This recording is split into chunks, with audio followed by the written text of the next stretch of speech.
Hello. Today on the Football Foodie, we're going to be teaching you how to get fired for Manchester United in three simple steps, actually. We're also going to be reviewing some hot sauces. We're going to be reviewing some smoking Jamaican hot sauces, some dragon breast hot sauces. There you go. And, of course, the classic one. That's probably not going to end well for me, but I'll do it for you foodies out there that are interested in some Taco Bell hot sauce. All of these mystery hot sauces that I found in my cupboard, I will be reviewing today, as well as teaching you how to get fired. Only if you work at Manchester United, that is. Stay tuned. Step one to getting fired from Manchester United: you have to be bald. Well, that's only if you're Dutch.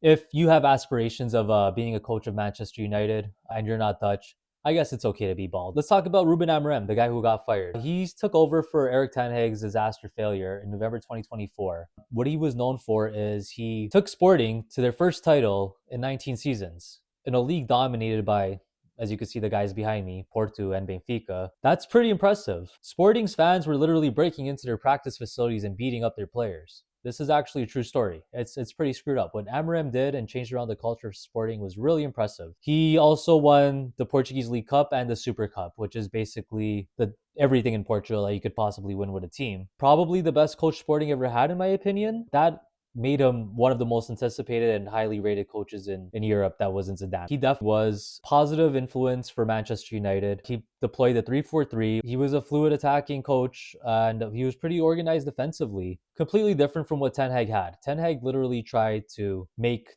total football in the UK, which isn't going to work in the EPL. I'm sorry. The way that Ajax plays is not going to win you the league in England. Absolutely not. Ten Hag's failure was his mindset. He still got sacked from Leverkusen because he was making their players do push-ups. Ten Hag was definitely not a good coach. But Amorim, on the other hand, he was a good coach. He was really passionate. He brought in a positive style to the team. He inherited something that was really bad, but he still took them to the Europa League finals. We're not going to talk about what happened in the Europa League finals.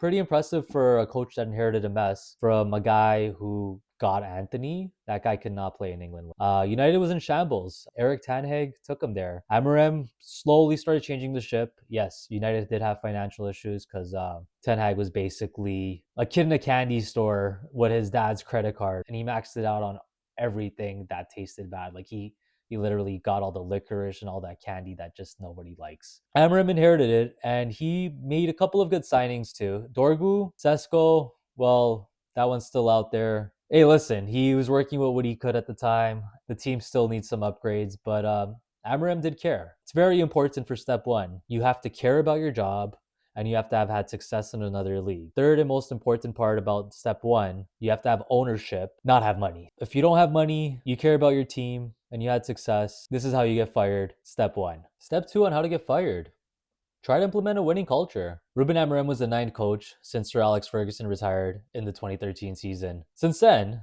we had David Moyes. We had Ryan Giggs. He was a player coach for a while. People forget that. But yes, he was the coach of Manchester United for a few games. Louis van Gaal, uh, Jose Mourinho. He actually won Europa League with us. People forget about that. Ole, nice guy, but wasn't doing the job. Michael Carrick. I wonder who he's coaching now. It's old is always new again. Ralph Ragnarak. He's actually not doing a bad job in international football at the moment. His apprentice, Eric Ten Hag, a disaster of a failure in my opinion. You can't play Dutch football in England. Doesn't work. Ten Hag proved that. Well, he did win a couple of FA Cups, but the ultimate goal for United is always the league, and Ten Hag was not able to do that. That being said, Amorim inherited a roster that was frankly a disaster. There was a couple of key departures since Amorim came in. Christian Eriksen, he's a little old for the time. Victor Lindelof, he ended up going to Aston Villa this summer. Just wasn't the right fit for him. They needed a better center back. They still do need a better center back. Old man Johnny Evans. It's about time he hung them up. And then, of course, you had Butterfingers galore and Andre Onana. Wonder how he's doing in Turkey. Turkey has a lot going on. Board and hair transplants. And then, of course, Garnacho. He's actually not doing a bad job in Chelsea, but just wasn't the right fit for him in United, unfortunately. One guy that never got along with Amorim was Marcus Rashford. That being said, Amorim was on a mission to create a winning culture. He wanted to implement something that no one has really done in Manchester United since Sir Alex Ferguson. And he wanted to start off by developing the team from within and he wanted to bring stability to a club that was just going through managers every other season, it felt like. And Amorim tried his best. In his first season, he actually took the team all the way to the Europa League finals. It's unfortunate they didn't win, but Amorim still did a lot with a roster that really couldn't do much. Anthony was on Manchester United. That's all I'm going to say. He's probably doing good in Real Betis right now, but he's not meant for England. We didn't lose a lot of games. He actually won 40% of his games. We also weren't winning a lot of games. They would come up and show up big against the big teams. They even won their first game at Anfield since 2016 in Amorim's first season as the coach, which is pretty impressive, frankly. He also won Manager of the Month award. Pretty good for a guy who's playing with a team that's financially strapped and doesn't necessarily have a culture implemented in it or a proper one that's going to bring you success in the EPL that wins you championships like they did with Alex Ferguson. For a record, what Alex Ferguson did with Manchester United will probably never be done again with another club in England. It's just, frankly, amazing. Amorim was trying to do that. Unfortunately, his tenure got cut a little short. He was trying to bring changes, but maybe that's what costed him his job at the end of the day. Trying to bring a new culture when you're an experienced coach that's already won and changed a team that hasn't won in forever. Yeah, that's definitely step 2 of getting fired. Try to change the culture. So step 3, after being a successful coach in a different country and after trying to implement a new winning culture, you're going to have a press conference that gets you fired. Amorim's job was decided after his conference after a 1-1 draw to Leeds United. United was drawing a lot of games in the EPL this season. They had 13 draws, which was pretty not bad, pretty not good. You got to win at least a few of those. Manchester United, they were in 6th spot. Not bad from where they were a season ago where they ended up in 15th spot.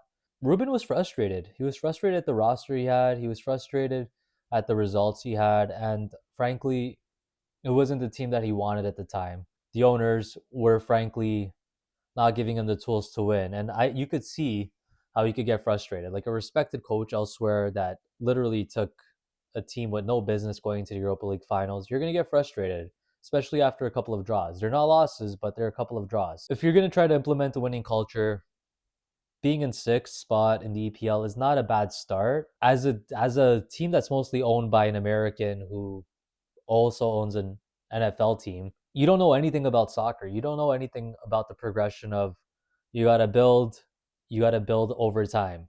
This isn't like you're going to go and just sign Tom Brady like the owner literally did with his NFL team and you're going to expect to win. You're going to be a little frustrated if you have the American standard of instantly winning just by signing one quarterback off the bat. The Glazers, frankly, they tried that with Ronaldo. It did not work out. It didn't work out at all. They thought they could instantly snap their fingers, get the best player on earth at the time, and you could get results off the bat. It's not going to be like that. You're going to have to literally implement a winning culture. The people running the team were necessarily not the brightest, in my opinion. Well, at least 70% of them have no football knowledge. Well, 70% of ownership. Trip wanted to do something completely different than what he had in mind. You're going to have a guy who's already done it, who's already won with a team that didn't do it in 19 seasons in Portugal, in a league dominated by literally 2 teams. Let's be honest, he was just being really Portuguese in that press conference and just vocalizing his frustration. It's what costed him his job. If you want to skip step 1 and 2, just straight up go in a press conference and just badmouth your boss for not giving you the proper resources to succeed. It's probably the most important part of step 3.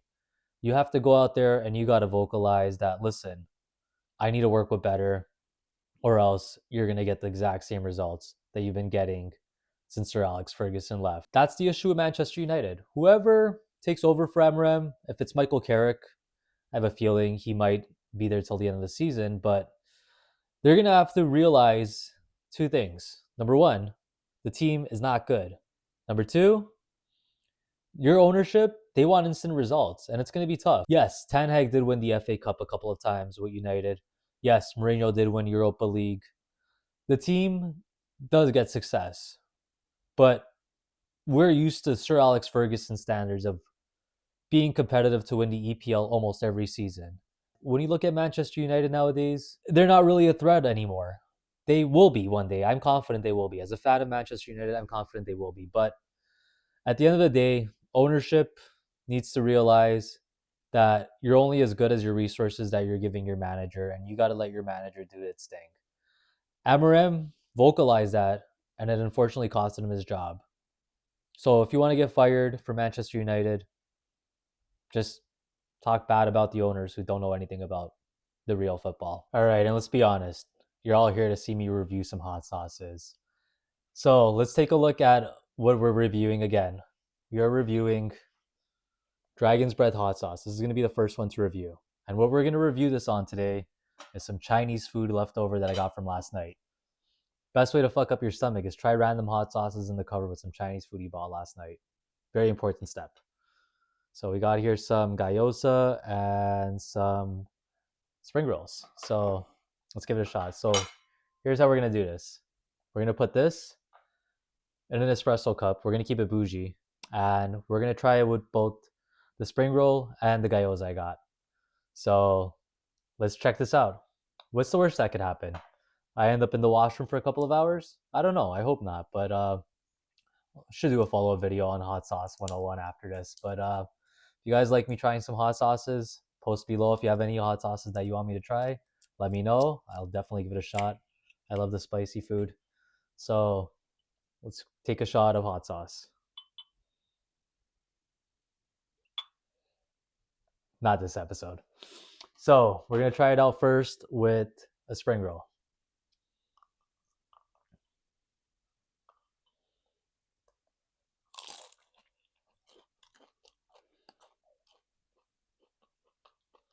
That kicks. It's not a bad hot sauce. It's like a cayenne type. Really spicy, actually. Has a nice kick to it. But yeah, I don't recommend this with spring rolls. Spring rolls still taste good though. My stomach is not gonna like me tomorrow morning, by the way.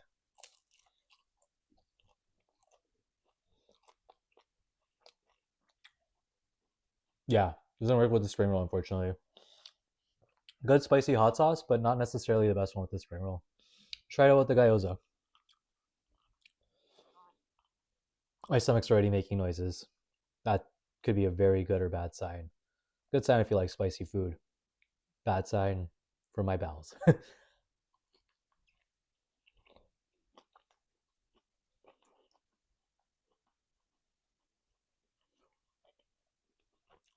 Does not work with the spring roll, but it does work with the gyoza for some reason. I don't know why, but it does work with it.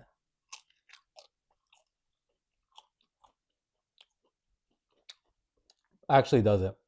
Part of the meat went inside. It was just like the breading that I ate, so yeah. Dragon's bread, you're fucking spicy, but you don't go get it with Chinese food. Whew, that has a kick. Oh my god. This is not going to be fun. That was spicy. Yeah, if you want something spicy, I recommend Dragon's Breath. I feel like my breath does not smell the best too, by the way, but yeah, let's move on to the next one. We're going to try smoking Jamaican hot sauce. Yeah. So you know the rules. We're going to be bougie. We're going to put it in a gray espresso cup. It actually smells good. I would take a shot of this. Like I said, not this episode. All right, let's try this one out with a spring roll. The one that I didn't finish.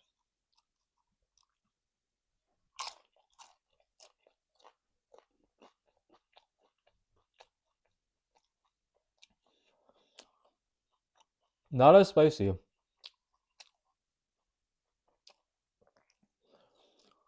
actually does kind of work. Yeah, it does kind of work. Jamaican food, their spices goes with everything. Really good. I'm a real big fan of Jamaican food. I think they have like the most delicious food in the Caribbean, in my opinion. If you're from another place in the Caribbean and you have great food, let me know in the comments. I'll definitely try it out. Definitely open to all types of food. Great food, wonderful people. All right, let's try this out with the gyoza. Yeah, it works good with the pork gyoza. Definitely would recommend the smoking Jamaican sauce. It's not spicy. It's not dragon's breath, but it has flavor. It's really good. Really good, actually. If I had a little bit more, I'd probably take a shot of it, but not this episode, like I said. Smoking Jamaican, you work. You're good. I give that out of 10 for flavor. Probably a 10. It's probably one of the most flavorful hot sauces I've had in a while, to be honest. Recommend it. Okay, so let's check out the third hot sauce, the Taco Bell one. So we're not going to put in an espresso cup. We're not that classy for it. We're just, let's be honest. Taco Bell is everyone's dirty little secret that we eat. So it goes into regular green IKEA ball. Well, all right, so let's check this out.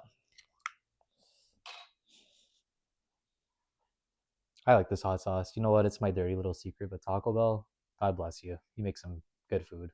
Not good for my stomach, but yeah. Smells exactly like the hot sauce you get at Taco Bell. You don't have to take the packets at home. Apparently, you could buy that at Metro. God bless Taco Bell for making a hot sauce. All right, let's see how it tastes with gyoza.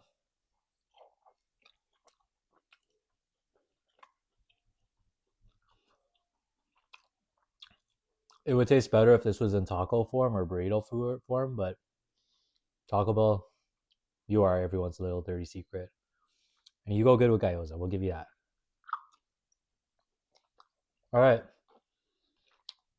Something that kind of looks like a Mexican product. Well, maybe a taquito, but let's check it out with the spring roll.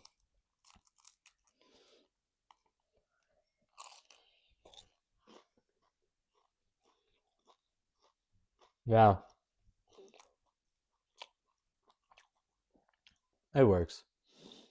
Today I learned that anything that looks Mexican definitely goes good with Taco Bell hot sauce.